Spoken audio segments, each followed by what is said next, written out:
उमरिया के अंदर पिछले दिनों जो हमारे फॉरेस्ट एरिया में 10 हाथियों के अलग अलग दिन मृत्यु के जो समाचार आए थे वो बड़े दर्दनाक थे।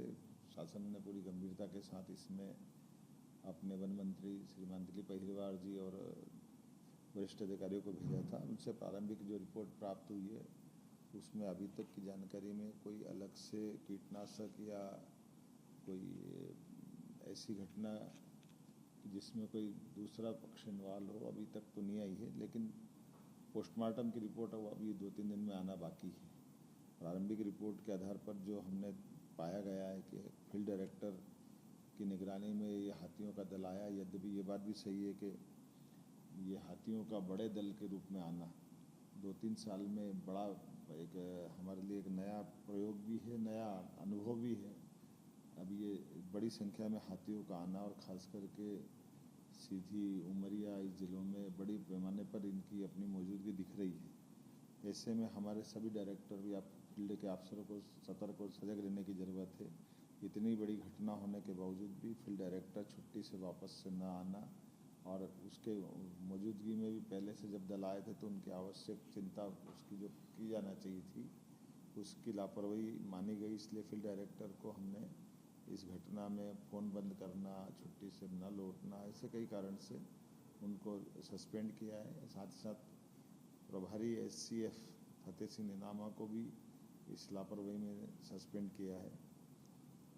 ये बात भी सही कि हाथी के लिए हमारे जो बांधवगढ़ और बाकी जितने भी रिजर्व फॉरेस्ट हैं वो बड़े आकर्षक स्थिति में है, क्योंकि हमारा जो अंदर का प्रबंधन बहुत उत्तम प्रकार का है। इसलिए अब हाथियों के दल ने जाना बंद कर दिया। पहले वो छत्तीसगढ़ से और अन्य राज्यों से आते और चले जाते थे, लेकिन अभी मान के चल रहे हैं कि यहाँ बड़े पैमाने पर हाथियों ने डेरा डाला है जो मध्य प्रदेश की बाकी फॉरेस्ट की गतिविधि का एक हिस्सा बन गए। ऐसे में स्वाभाविक रूप से हमको इनका स्थायी प्रबंधन के लिए विभाग शासन के स्तर पर ये निर्णय कर रहा है कि हमारे लिए हाथी टास्क फोर्स बना करके इनके हमारे बाकी वन्य प्राणियों के साथ उनको कैसे क्या क्या करना चाहिए, कैसे कैसे सावधानी रखना चाहिए, इसलिए एक दीर्घकालीन योजना बनाने का भी हमने निर्णय किया है, जिसमें अन्य राज्यों की बेस्ट प्रैक्टिसेस को शामिल किया जाएगा। और जो हाथियों के बड़े राज्य हैं एक तरह से कर्नाटक और केरल, असम, यहाँ हम अपने अधिकारियों को भेजेंगे ताकि सह अस्तित्व की भावना के आधार पर हाथियों के साथ बफर एरिया, कोर एरिया में बाकी का जनजीवन भी प्रभावित नहीं हो और हाथियों को भी कोई सुरक्षा में खतरा नहीं हो। इस पे हमने गंभीरता के साथ विचार किया है। एक बात देखने में ये भी आई है कि जो नज़दीक के बफर एरिया के बाहर के हमारे जो मैदानी इलाके की जो फसलें हैं उसमें सोलर फेंसिंग या सोलर पैनल की फेंसिंग करा करके उनकी फसलें सुरक्षित करें ताकि हाथी फसल नष्ट न कर पाएँ और मनुष्यों के लिए भी वो सुरक्षा का काम करेगी। तो एक तरह से हमने किसानों के लिए इस तरह से वन विभाग से कहा कि ऐसे इलाकों में कहाँ कहाँ खेती हो रही है उनको कैसे बचा सकते हैं, और ये दोनों तरफ प्रकार से हमारे लिए चिंता का भी है लेकिन जागरूकता का भी एक बड़ा विषय बनेगा।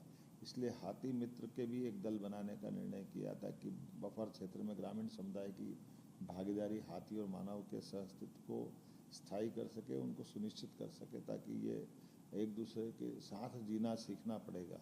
अब ये कटु सत्य है।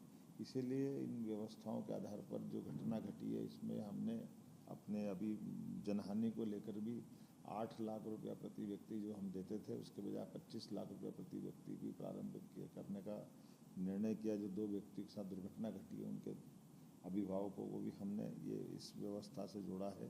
साथ ही कृषि वानिकी में हमने अन्य प्रकार से फॉरेस्ट के प्राइवेट सेक्टर को जोड़ करके भी बजाय परंपरागत खेती करने के किसानों को प्रोत्साहित करेंगे, इंसेंटिव देंगे ताकि वो इस क्षेत्र में सामान्य फसल के बजाय वो अपनी फॉरेस्ट की व्यवस्थाओं से जुड़े और उनका लाभ मिले। एक और बड़ी बात है कि जो अकेला हाथी घूमते हैं या ऐसे जो दल से अलग अलग हिस्से हो जाते हैं तो इनको रेडियो टैगिंग का भी निर्णय हमने किया है ताकि हाथियों की गतिविधियों को नज़र में रखा जा सके, ट्रैकिंग किया जा सके ताकि आने वाले समय में भविष्य में ऐसी कोई घटना ना हो। इस संबंध में हमारी अपनी ठोस कार्रवाई के रूप में सामने आएगी। हम और ऐसे कई उपायों के लिए कई विशेषज्ञों को बुलाना चाह रहे हैं जो इस घटनाओं की पुनरावृत्ति होने से रोकने में मदद करेंगे। मेरी अपनी ओर से आप सबके माध्यम से ये अपील भी है कि हाथियों का दल अब स्थायी रूप से मध्य प्रदेश के अंदर रहने लगा है, तो जिन जिन जिलों के अंदर ये हाथियों की बसाहट हो गई है, इनके लिए हम प्रबंधन कर रहे हैं जिला प्रशासन के माध्यम से। वहाँ भी जन जागरण के अभियान भी चलाएंगे, जन जागरूकता के माध्यम से जानकारी भी देंगे और कोशिश करेंगे कि जैसे मध्य प्रदेश के अंदर टाइगर या अन्य हमारे प्राणी स्थायी निवास करते हैं और एक तरह से अब ये हमारे जंगल के हिस्सा बन गए हैं, तो आने वाले समय में इस प्रकार का फॉरेस्ट भी हम डेवलप करेंगे जिसमें हाथियों की बसाहट के साथ सह अस्तित्व की हमारी भावना पुष्ट हो सके। मैं अपनी ओर से सरकार के नाते से इस बात के लिए मैंने वन मंत्री भारत सरकार से भी बात की है कि वो इस संबंध में हमारा मार्गदर्शन करें ताकि हमारा फॉरेस्ट विभाग इस संबंध में और ठोस कार्रवाई किस प्रकार से करे। मैं उम्मीद करता हूं कि दोबारा ऐसी घटना न होगी। इस घटना का मुझे भी दुख है।